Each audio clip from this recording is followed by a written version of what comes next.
Hi and welcome back. My name is Anthony. I'm going to be your instructor for this lesson. I'm glad to see you're continuing on with this lesson.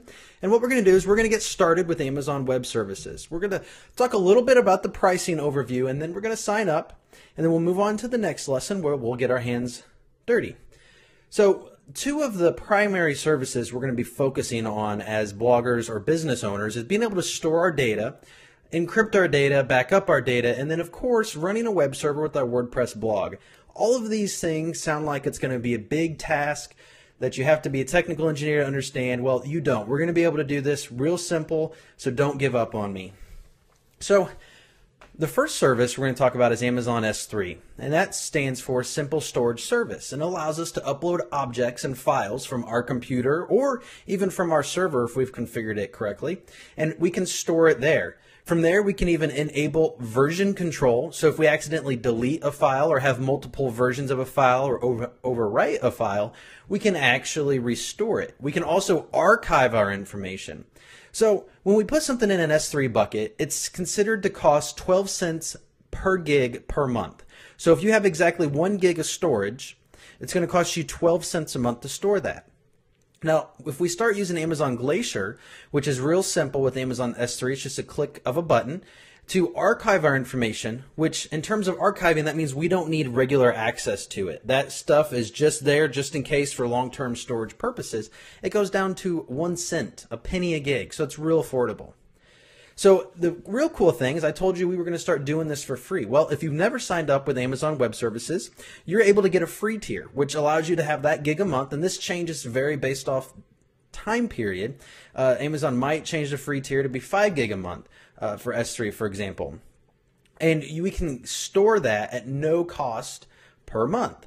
And so we're going to get started on this at no cost. So the next service we're going to use is EC2, which stands for Elastic Cloud Compute. That's what our WordPress is going to run on, and it's going to run on a server. And it's going to be real simple for us to set up.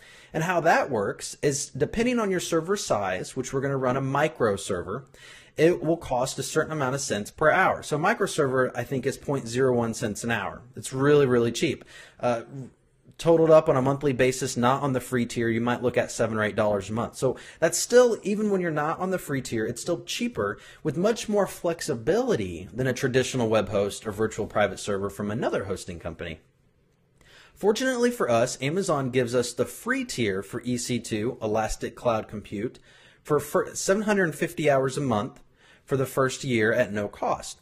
Now what that means, it means we can run one server 750 hours a month, which is 24/7, or we can run 2 servers for half that. So it's total hours of compute time, not just an individual server. Or we can run 750 micro instances for 1 hour. So that was just a relational kind of setup to help you understand how pricing works and what it's relative to inside of Amazon EC2. So going into our next couple lessons, we're going to focus on those 2 primary services. We're going to learn how to set up our WordPress. We're going to learn how to archive and get information from our server or from our home computer up to Amazon S3. You know, if we want to store documents, if we want to back up video files, we can do that through Amazon S3, and there's several different ways we can do it. So let's move on. What we want to do is we want to get started for free. And you want to go ahead and get your information set up. What I'm going to do is I'm going to pause this, go through the sign up process, and we'll pick up where the sign up is complete. In our information, we're going to get to this page and it says you've not yet signed up for Amazon Web Services, AWS. One thing you'll notice is that it doesn't have you enrolled for all services when you first sign up. So every once in a while it'll say you need to sign up. And that's not a problem at all. You just enter your information or click sign up and you're completely registered. So now what you want to do is you want to follow through this process to create your account. The credit card part. It does need you to enter your credit card information because 1, it needs to identify who you are, and 2, it needs to have the ability to charge you if you overuse services. So if you go in and you fire up 10 servers and you run those 24 hours a day, you're going to end up paying for that extra cost. But don't worry, we can set up monitoring controls. If you're worried about accidentally doing something, it'll notify us and say, hey, you've spent this much for the month. And again, we're going to set and configure up for the free tier on everything. So go ahead and enter this information, go through the identity verification, the confirmation, and I will see you when we log in to the control panel. To our control panel, we just go to aws.amazon.com. We'll click on My Account and Console, and then we'll click on AWS Management Console, and then we'll enter in our username and password.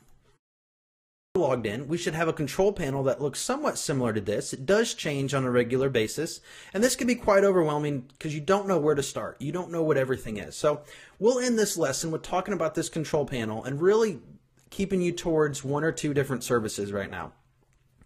One thing to understand about Amazon Web Services, it's a very, very advanced enterprise level platform.